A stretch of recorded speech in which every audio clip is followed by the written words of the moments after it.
Ambassador Thorn, Karen began, his voice carrying the smooth, flowing cadence of his people, though it wavered under the weight of the moment. We are honored by your presence.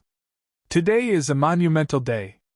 The Treaty of Arden, which will officially welcome the Terran Federation into our galactic concord, is ready for ratification. He gestured toward the shimmering holographic document that hovered above the table's surface. Its faint blue light cast soft reflections on the faces of those seated around it. Karen extended his hand, and with a quick motion, he placed the Zalker Dominion's official mark upon the treaty. A hushed murmur rippled through the assembly.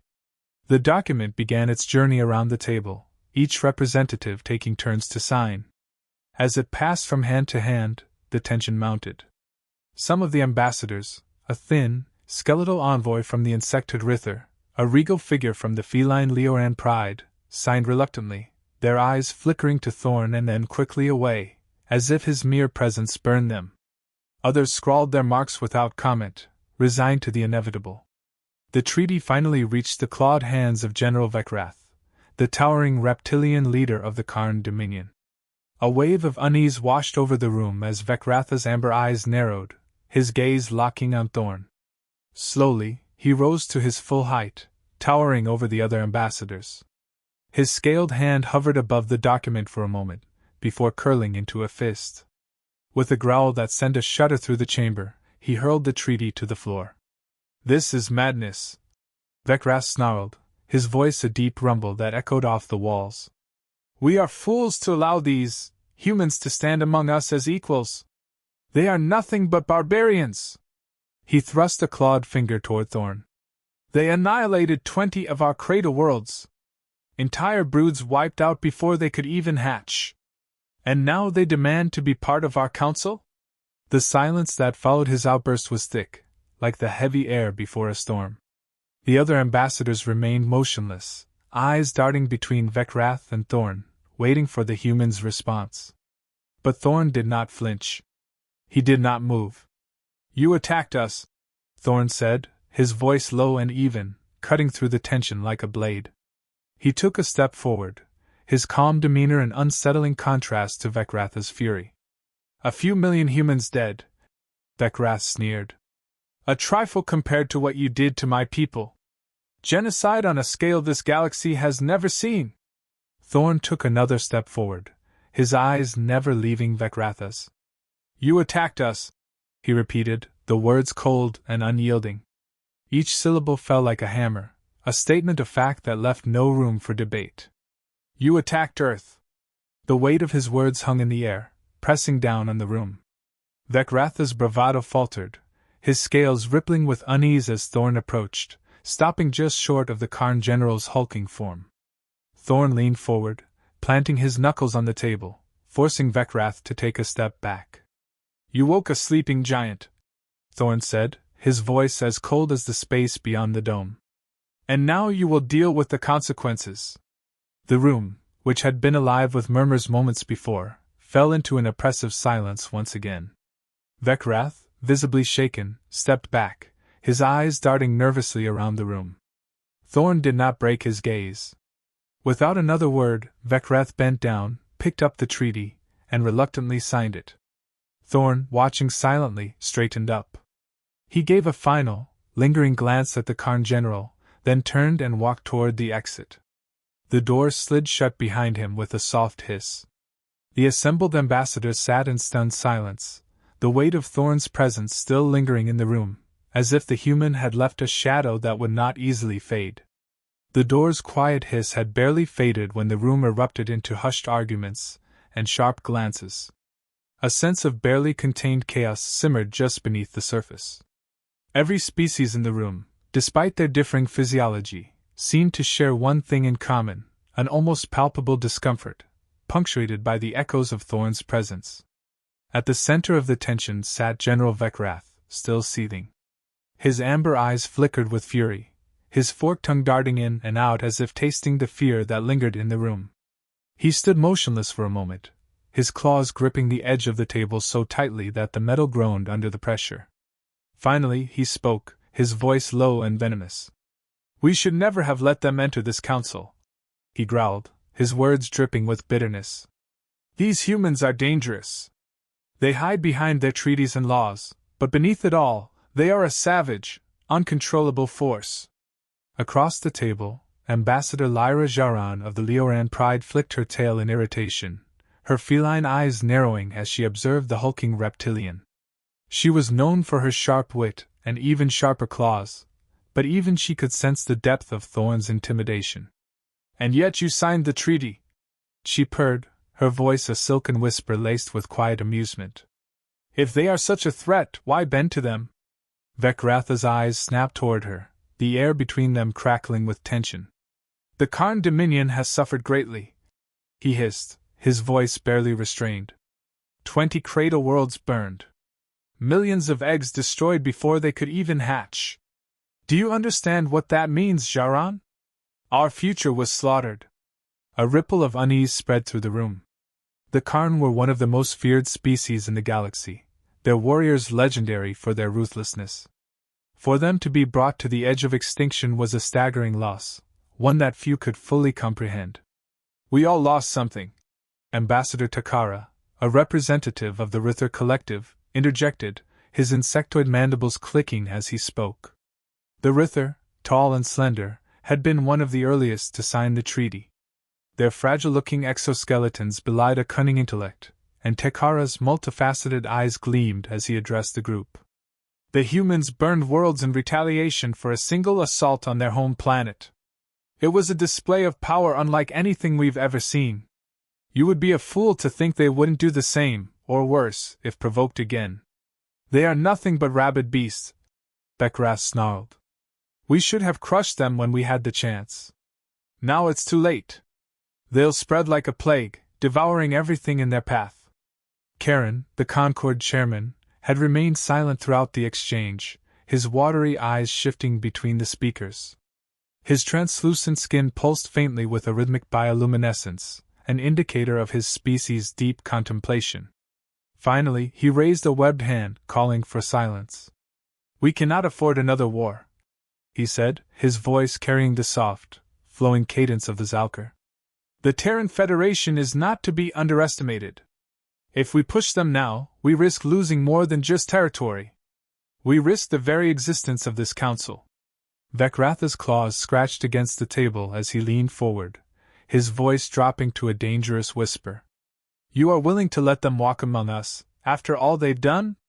You think they can be controlled? Tamed?" Karen's eyes flickered. "We do not tame them," he said quietly. "We bind them. The Treaty of Arden was not just a concession, it was a necessity. We need the humans to follow our laws, to play by our rules. Only then can we hope to contain their destructive potential." A long silence followed Karen's words, punctuated only by the distant hum of the chamber's life support systems. Vecratha's anger simmered beneath the surface, but even he could not deny the truth of the chairman's statement. Humanity was not a force that could be crushed easily. They had proven that time and time again. "And what of the future?" Vekrath asked, his tone softer but no less intense. "Do you truly believe they will abide by these laws forever? They are a race built on violence, on war. It's only a matter of time before they break the fragile peace we've constructed." Takara clicked his mandibles in a sound that might have been a laugh. "Perhaps. But we must survive the present before we can worry about the future." The words hung in the air, a chilling reminder of the delicate balance the Galactic Concord had built, one that now rested on the thin foundation of human compliance. Lyra Jaran shifted in her seat, her feline eyes gleaming with predatory curiosity. "Perhaps the humans are not as savage as we think," she mused, her tail flicking lazily behind her. "Or perhaps they are worse. Either way, the galaxy is changing, and we will have to adapt if we wish to survive." The ambassadors exchanged uneasy glances, the truth of her words undeniable. The presence of humanity had altered the balance of power in the galaxy, and no one knew what the future held.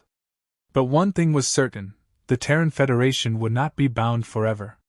As the gathered representatives pondered the implications of the day's events, a shadow of doubt lingered over the chamber, casting an ominous pall over the fragile peace that had been forged. The confrontation, for now, was over. But the real battle, the one for the future of the galaxy, had only just begun. The chamber remained silent long after Ambassador Thorn's departure. The weight of the encounter seemed to press down on the assembled dignitaries, the air thick with an unease that none dared to voice aloud. Vecratha's claws still tapped against the table, an unconscious, rhythmic motion that betrayed his simmering anger. Karen, the Concord chairman, finally exhaled a slow breath, his translucent skin glowing faintly in the dim light. "It is done," he murmured, more to himself than anyone else, as if the simple act of saying it might settle the room. "It is far from done," Vecrath spat, his voice a low growl. The reptilian general's muscles tensed beneath his scaled skin, his frustration boiling over. "You think signing a piece of paper binds these humans? They do not respect our laws, Chairman. They pretend to, but at their core, they are predators." Karen did not meet his gaze. Instead, he shifted his watery eyes toward the center of the table where the Treaty of Arden still shimmered in its holographic display.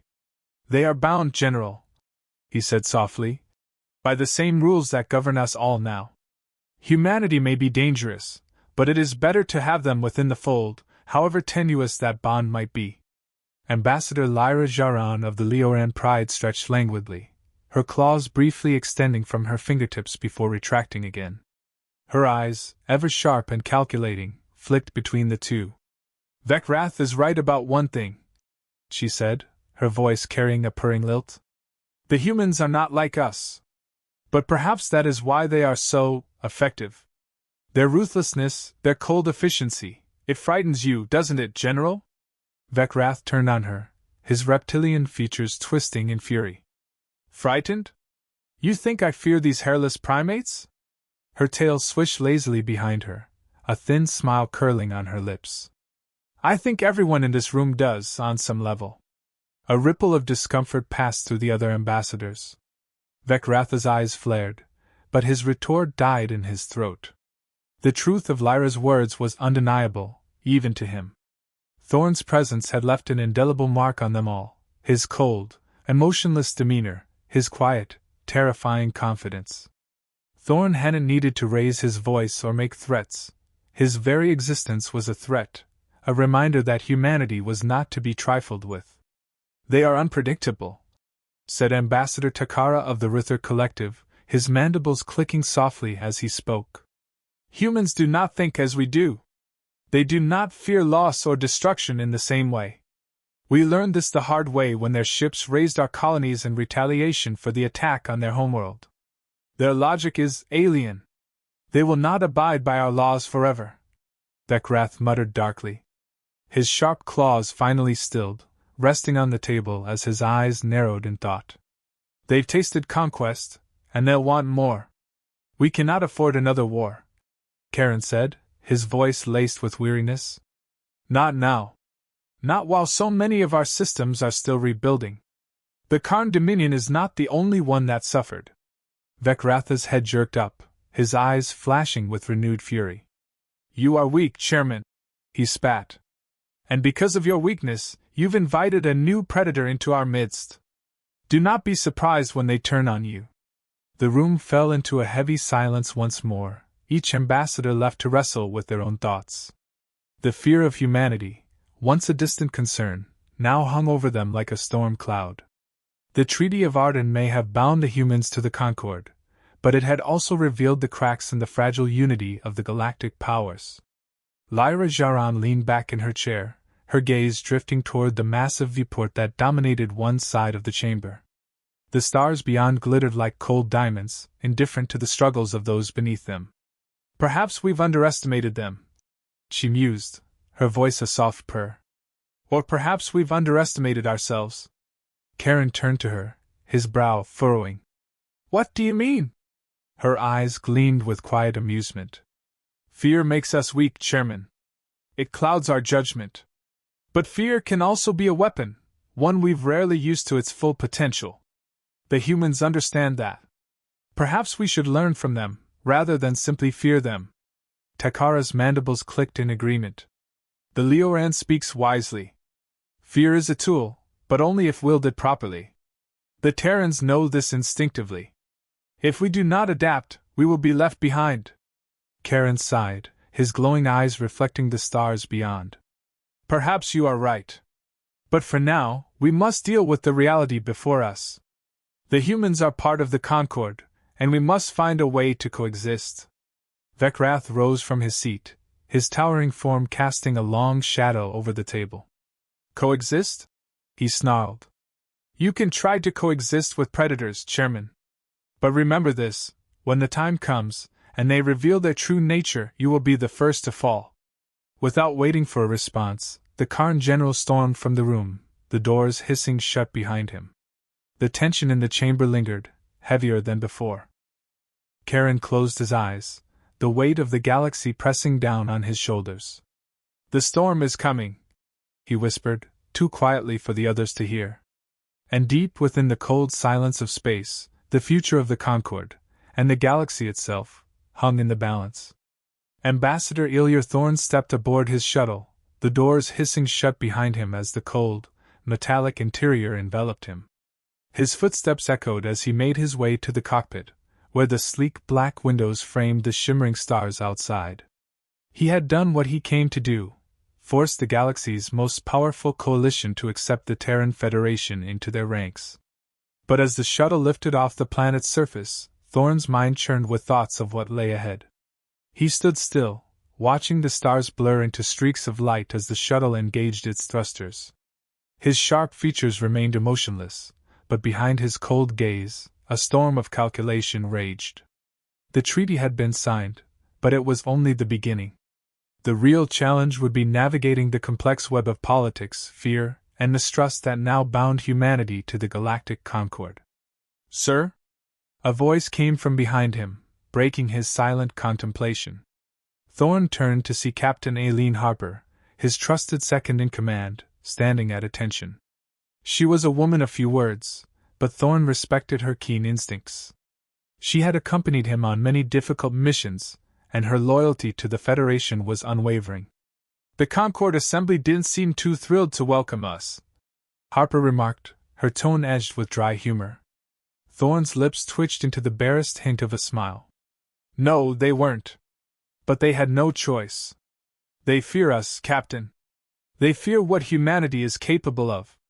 Harper nodded, her expression turning more serious. And they should. After what the Karn did, no one in the Federation has forgotten. Thorn's gaze darkened at the mention of the Karn. The reptilian race had been the catalyst that united the fractured nations of Earth. Their unprovoked attack had awakened a force greater than they could have imagined, a humanity no longer divided by petty squabbles, but forged in the fires of survival. The cost had been immense, but the Karn had paid far more dearly. Entire worlds scorched, generations wiped out. And now, as members of the Concord, the humans had gained access to the galaxy's most powerful collective. The Karn may have learned their lesson, Thorn said quietly, but the others in the Concord, they'll never trust us. Not really. Harper crossed her arms, leaning against the cockpit's metallic frame. We don't need their trust. We need their compliance. And we've got that for now. Thorn nodded, though the truth weighed heavily on him. The Concord had accepted humanity into its ranks, but the alliance was fragile. Every species in the coalition viewed humanity with a mix of fear, contempt, and grudging respect. And Thorn knew that fear could only buy so much time before it turned to open hostility. The Concord may have bound us with their laws, Thorn said, his voice calm but cold, but we'll be the ones deciding how far those laws apply. If they think they can control us, they're gravely mistaken. Harper's eyes gleamed with quiet approval. They're underestimating us. Let them. It will work to our advantage. The shuttle's console beeped softly, indicating their approach to the Terran flagship, Excalibur. Thorn gazed at the massive vessel, a sleek, dark silhouette against the backdrop of stars. It was a symbol of humanity's strength, a reminder that while they had accepted the Concord's laws, they were still very much a force to be reckoned with. As the shuttle docked, Thorn turned back to Harper. The Concord will test us. They'll push, they'll prod, and eventually, they'll look for a reason to undermine us. We must be ready. Harper straightened, her expression Excalibur. What's our next move? Thorn's eyes hardened. We wait. We strengthen our position. And when the time comes, we'll show them why humanity rose from the ashes of Earth to stand among the stars. We've been through hell, Captain. The galaxy doesn't realize what kind of fire we bring. They exited the shuttle, stepping onto the deck of the Excalibur. The ship thrummed with power, a living, breathing testament to humanity's resolve. As Thorn strode through the corridors, soldiers and officers saluted him with quiet respect. Every person aboard that ship knew what they had been through, and every one of them understood that their place in the galaxy had been earned in blood. As they reached the command center, Thorn paused, his gaze sweeping over the holographic displays of the stars and planets under Terran control. The Concord might believe they had contained humanity within their political framework, but Thorn knew better. Humanity had not reached for the stars to be shackled by anyone's rules but their own. We'll continue to grow, Thorn said softly, almost to himself. And when the time comes, the galaxy will see just how fragile their unity really is. Harper stood beside him, her eyes fixed on the same stars. And we'll be ready. Thorn nodded. The future loomed ahead, uncertain and full of potential conflict, but one thing was clear: humanity's place in the galaxy was far from secure. Yet, in that uncertainty, Thorn saw opportunity. And when the moment came, he would seize it. With that thought, he turned away from the stars and back to the heart of the Excalibur. The future was coming, and the galaxy was not prepared for what was about to unfold.